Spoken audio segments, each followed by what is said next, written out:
everybody, Peter Finch here, and welcome down to a beautiful, let me colour it, Formby Ladies Golf Club. And I'm down here doing some filming today. I've just filmed my What's in the Bag for 2020. However, on this back nine, I'm going to be doing a course management vlog because after that front nine, I'm 5 under.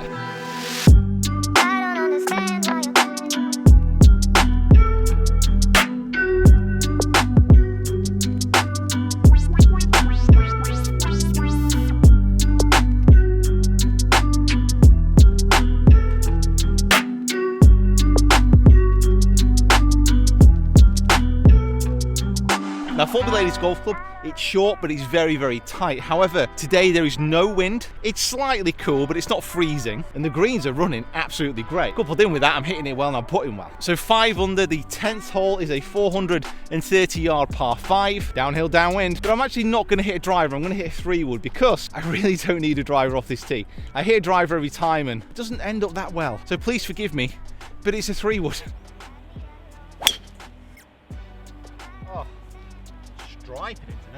So guys, get down into those comments below, let me know your best course management tips, but also wallop that like button with unbridled enthusiasm for this beautiful morning and hopefully some beautiful golf. It's been a while since I've played and actually stepped onto the golf course and straight away been hitting the ball really well, so just happy and excited to be here, to be honest. Well, really nice 3-wood. The pin is bang in the centre of the green and it's about 150 yards out. I wish it was more complicated, but I'm just going to go straight for it.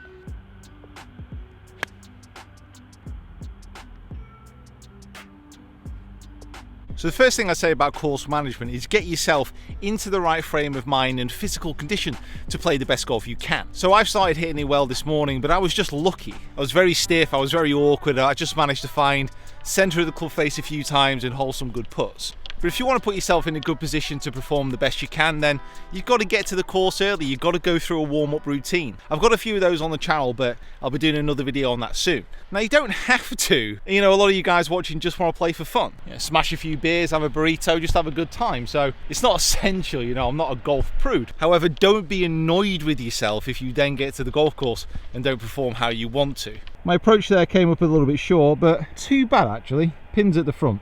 So the situation here, I'm actually quite close to the front of the green and the pin is very close to the front of the green as well. I could chip it, but to be honest, the fairways are quite tight. I'm just going to roll it. Putter.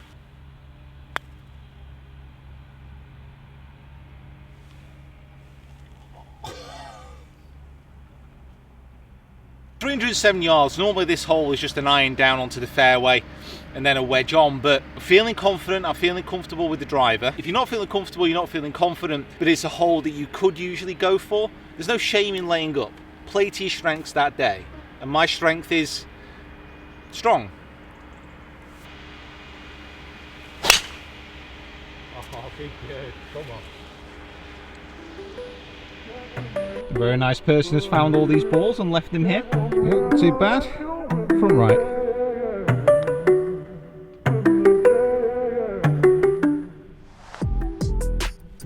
A 3-putt par would have been a wonderful way to round off 2020. However, it's another birdie.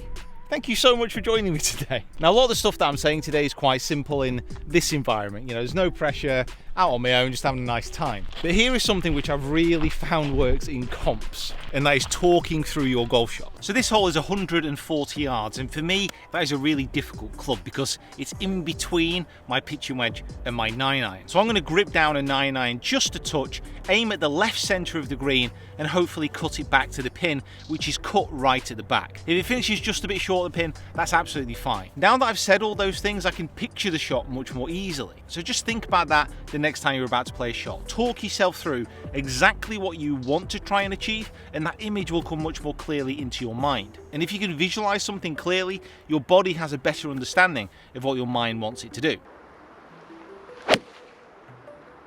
Oh. So it goes without saying, no matter how good your pre-shot routine is, no matter how good your visualization can be, that's no guarantee of actually hitting a good golf shot. Golf, after all, is very hard. But as with most things in golf, it's the consistency that matters and the ability to let shots go. So for example, on this tee shot, I explained exactly what I wanted to do. And I was ready to go. I was primed. I was in the zone. But it didn't go to plan and I struck it terribly. But I always think that the true ability of a mentally competent golfer is to go through the routine, to go through the visualization, but then once the bad shot is hit, just to let it go and leave it in the past. Then when you get to the next shot, to repeat that process, which is exactly what I did here. I think that when this actually pitches, it's going to release out, and there is a little bit of a slope up to the pin. It's just a normal chip with a lob wedge. It should release.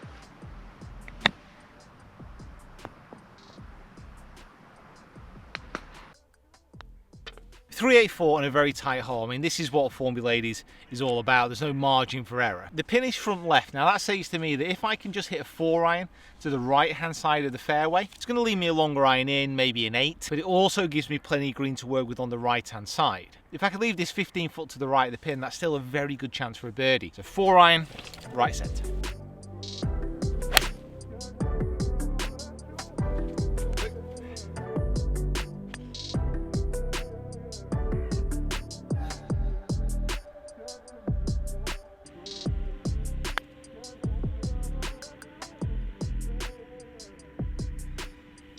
Oh man, that was like bang on line as well. Oh, it's all right though. It's a par and a tricky hole. Birdie chance now.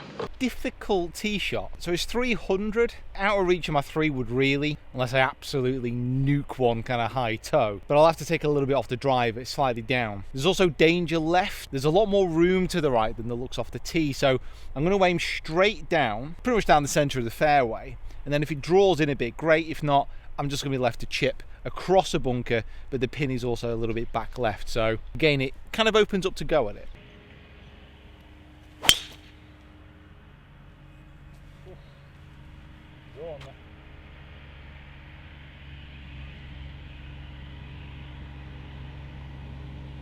You know that high toe bomb that I was talking about? That might be on the green. It doesn't look too far away, does it? You can see it's actually a little bit more downwind than I thought. So I only just carried that bunker. I'm presuming this is the pitch mark by the absolute sheer scale of it.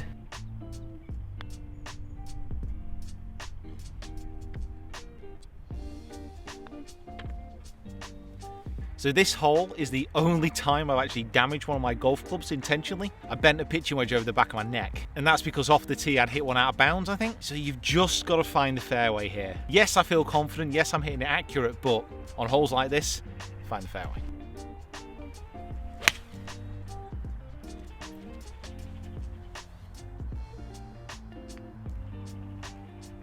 I've just had a think here. I'm 8 under. I don't actually know what the par of the course is. I think it's a 68. I know you shouldn't start thinking about your score, but actually got a chance to shoot a 59 maybe. But I don't know what the par is. I can't remember. Just got to keep going, keep going, keep going. I love making these vids because it helps me, but hopefully everybody else, to learn from my mistakes. So rather than staying relaxed and focused, I became more ego orientated rather than mastery focused, really trying to get a score. In this case, trying to hit a 59. Not only that, it was really annoying because I confused myself. I thought it was a par 68, but it's not, it's a par 71. So on the last few holes, I really needed to attack. Because I thought I was right on the threshold, all of a sudden, I tightened up. And as you'll see, that really affected my play within these last few holes. Pulled it left a little bit, I might have missed the green. Standard chip and run.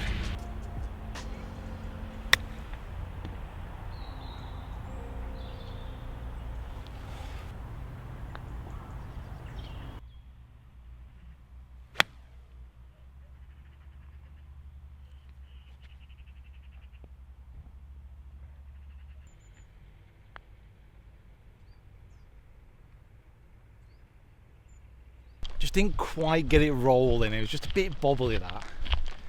Oh. 2 holes to go. This one, a lot of danger around this. You can go for it, but there's a lot of danger left. It's just a 4-iron sand wedge.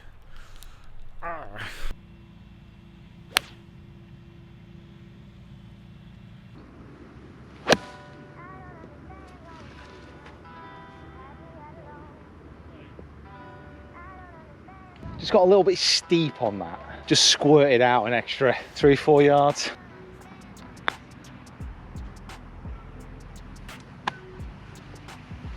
You know what? Just a bad read. Really bad read. Oh, 1 hole to go, okay. Depends how aggressive I'm feeling. It's about 350 yards, but there's cross bunkers. I'm just going to back myself again. 3 wood, lay up short of those, wedge it in. My wedge play's been all right. That one was a abnormality.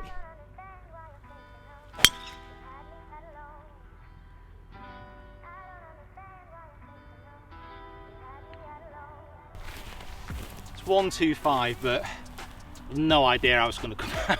Hit it as hard as I can, basically.